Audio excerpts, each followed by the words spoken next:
O wrestling pode ser uma linguagem universal em todas as partes do mundo, mas cada país tem a sua história e os seus significados para este espetáculo encantador. A República Dominicana entrou um pouco atrasada no meio se comparada com outros países, mas foi a luta livre que gerou a maior figura da história do entretenimento dominicano. Jack Veneno, um herói nacional. Este herói certa vez teria que honrar o seu país em um enfrentamento contra o lendário Ric Flair pelo NWA World Heavyweight Championship, o mais respeitado cinturão em atividade na década de 80. Em pleno começo de noite na República Dominicana, para quase 15 mil fãs bastante sonoros, como a NWA se virou para proteger a sua principal estrela diante da maior personalidade dominicana da história. Meus amigos, essa história nós iremos contar a partir de agora no Rádio de Pilha Driver.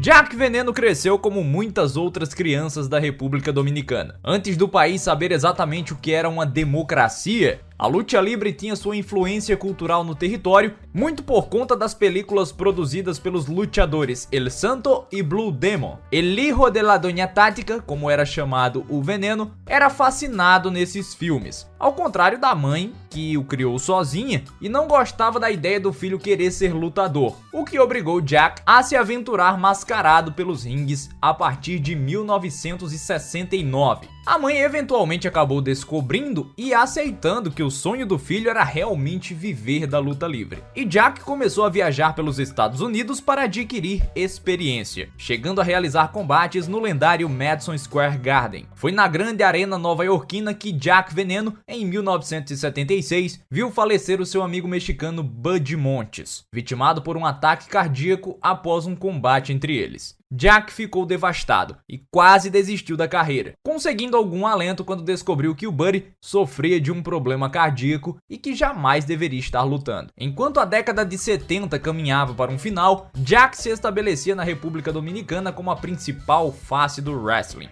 uma figura idolatrada por toda a sociedade dominicana. O crescimento do wrestling acabou sendo associado com o crescimento da democracia. A audiência dos programas vespertinos de wrestling dos sábados era simplesmente inacreditável. E mesmo as regiões rurais que não tinham acesso à televisão faziam questão de se inteirar do que estava acontecendo na Companhia Dominicana de Espetáculos. Se não tinha televisão, eles conseguiam pelos periódicos, pelos jornais. As turnês internacionais de Jack Veneno acabaram criando uma série de conexões e, claro, influenciando no estilo aplicado na República Dominicana. Vampiro Cal, o promotor responsável pela luta no país, percebeu que a mentalidade de Jack Veneno era positiva para os negócios e que atrairia mais investidores e patrocinadores. Então acabou dando carta branca para ele ser a estrela e uma das principais figuras administrativas da empresa, praticamente como em todos os países da América Central. Na época territorial, os países menores sempre tinham essas figuras intocáveis, só que nenhuma chegava aos pés de Jack Veneno. Quem o enfrentava a República Dominicana, mesmo que o adversário fosse alguém conhecido como Relâmpago Hernández, que fazia um vilão praticamente perfeito diante do herói nacional.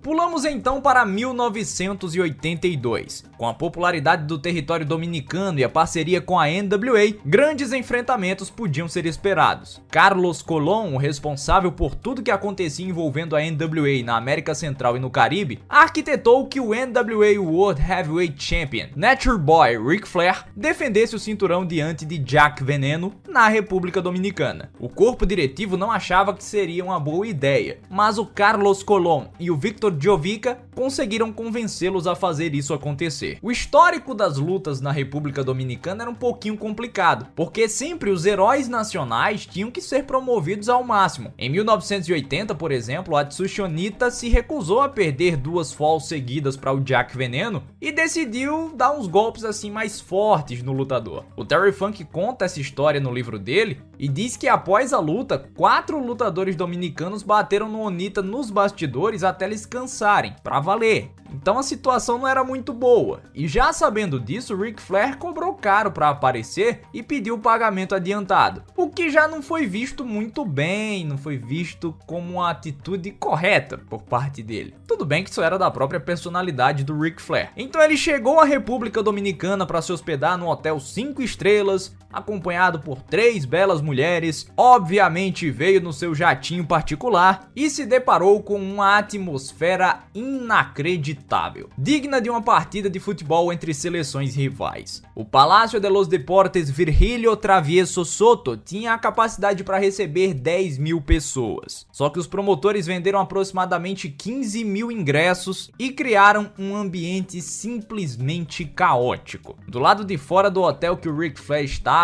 o Jack Veneno estava lá se promovendo, se exibindo para algo em torno de 30 mil pessoas, que o reverenciavam em um completo furor. O caos estava instaurado em Santo Domingo e o clima dentro e fora da arena era de êxtase, aguardando ansiosamente pela vitória de Jack Veneno. Ric Flair chegara dos Estados Unidos com a ordem expressa do corpo diretivo de não perder o cinturão e se as coisas ficassem difíceis, bem, se vira. O combate aconteceu, bem pobre tecnicamente, podemos dizer assim, e os momentos finais, para combinar com toda a atmosfera, também foram caóticos. Com um limite de tempo estabelecido, o Jack Veneno fez o pinfall no Ric Flair e quando estava prestes a conseguir a vitória, o gongo soou. O público achava que ele tinha conseguido a vitória, só que na verdade não, e sim ao mesmo tempo. A verdade é que as imagens da época não ajudam muito, as versões desencontradas são várias e a história é realmente confusa. Mas vamos lá, vamos tentar traçar uma linha mais ou menos lógica. Oficialmente a luta foi no contest. Fala-se até de uma interferência do Relâmpago Hernandez, mas não se vê isso no vídeo que saiu no documentário sobre o Jack Veneno. O que se sabe é que a luta acabou antes de ter um resultado oficial e o Ric Flair, vendo a reação de felicidade do público, jogando cadeira, querendo invadir o ringue, super pacífico, deixou o cinturão lá mesmo onde estava e deu no pé. A luta oficialmente ainda tinha mais 20 segundos. E digamos que naquela época até a comissão atlética que estava presente na República Dominicana acreditava que o que estava acontecendo no ringue era real. Então quando eles se aproximaram do cronômetro para verificar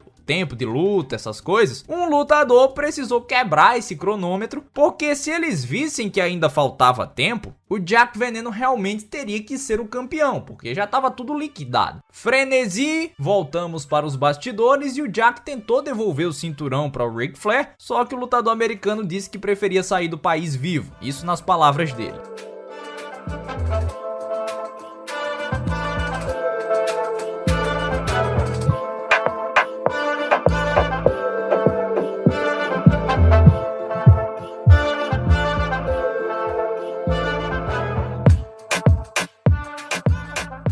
O evento acabou sendo um sucesso de público, sucesso de renda, e o Carlos Colon e o Victor Jovica queriam promover o que seria uma revanche. Eles prometeram segurança e o Ric Flair aceitou, mas só se levasse consigo Rude Piper. Rude Piper e Ric Flair tinham a capacidade de criar um inferno na Carolina do Sul e obviamente não seria diferente em Santo Domingo. O que nos leva a um simples questionamento. O público feliz estava jogando cadeiras no ringue. Será que era mesmo necessário provocar essa galera? É importante ressaltar que o país ainda era comandado por generais naquela época. Eles achavam que o wrestling era real. Se a comissão atlética achava que era real, quem dirá os generais? E eles sempre estavam lá na arena e não iam ficar nada felizes se o orgulho nacional fosse ferido, ou seja, se o Jack Veneno perdesse. Não se tem certeza se àquela altura do campeonato o público via o Jack Veneno como campeão ou não, porque existem duas versões da história e não existem registros do combate. O Ric Flair disse que o Jack estava com o cinturão, mas o Jack disse que não ficou com o título. Independentemente de qualquer coisa, ao fim desse combate o Ric Flair saiu com o cinturão, só que ele perdeu e não foi em circunstâncias muito amigáveis não. Rude Piper foi ao ringue, balançando a bandeira americana, cantando God Bless America, e o público amaldiçoava os Estados Unidos e estava ainda mais incendiado do que no confronto anterior. O final programado era para o Piper interferir no combate combate e prejudicar o Jack Veneno. Só que quando eles estavam fazendo o final programado, soldados do governo apontaram os rifles para a cabeça do Roddy Piper. O Ric Flair ficou em pânico, começou a gritar desesperado para que o Jack fizesse o pinfall, e o juiz percebeu a gravidade da situação, contou, e o Ric Flair se explicava para o Jack dizendo: você é o campeão,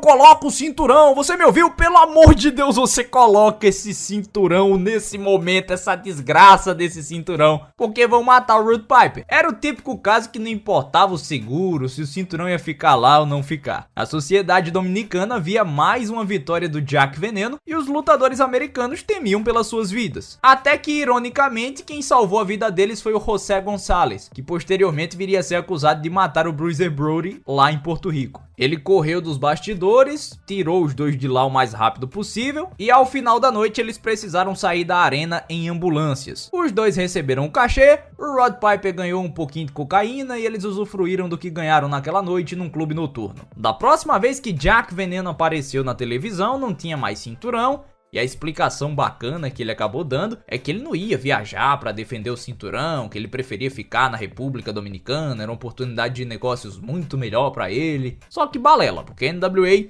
nunca iria reconhecer o que aconteceu, só que não importava. Ele, campeão de la bolita del mundo, já era reconhecido como o herói nacional que derrotou Ric Flair. E 2 vezes. O que importava ao fim da noite é que os seus trajes representavam a bandeira e ele representava o país. Recentemente, uma estátua foi erguida em sua honra no Parque Eugenio Maria de Hostos, eternizando a lenda Jack Veneno.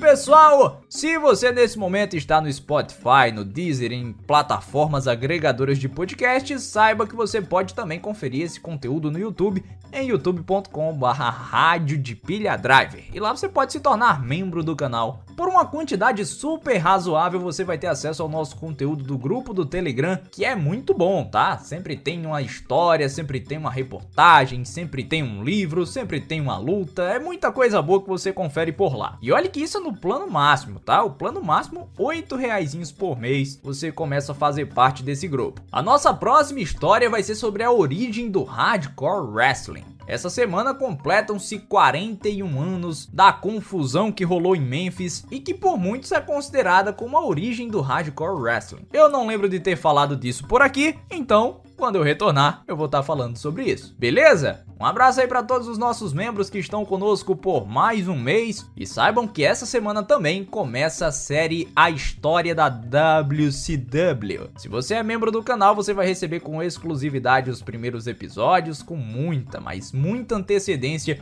em relação ao pessoal que vai curtir pelo canal. No canal só quando acabar a série da ECW, que ainda tem uma quantidade considerável de episódios. Além de que, você como membro receberá conteúdo exclusivo. Todo o conteúdo base que for utilizado, episódios de shows, lutas, enfim. Tudo isso você vai receber. Para além dos fragmentos que a gente coloca no vídeo do YouTube, você vai receber o conteúdo completo. Isso é muito bom para você que está acompanhando a série se inteirar e saber muito mais do que o recorte que a gente coloca. Beleza? Recados longos, mas importantes para a comunidade. Tchau, tchau, galera! Fui!